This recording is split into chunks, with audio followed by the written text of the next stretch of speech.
ফজরে যান নাই, আল্লাহ বলেছে ফেরেশতাদেরকে থাক, লিখিস না, জোহরে আসবে। আমার বান্দা তো। আল্লাহ পানি বন্ধ করে দেব? না না না, আমার বান্দা। খানা বন্ধ করে দেব?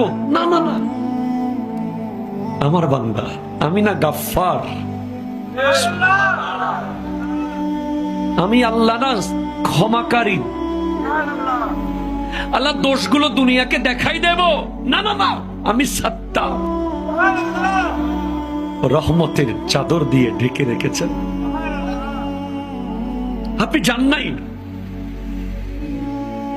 আপনাকে হাইয়া আলা সালাহ বলার পর আবার হাইয়া আলাল ফালাহ বলেছেন। হাইয়া আলা সালাহ বললে হতো, ফালাহ কেন বললো? আরে তোর লাভের জন্য আয়। আমি আল্লাহকে তুই সিজদা করবি, লাভটা আমার হবে না, তোর হবে।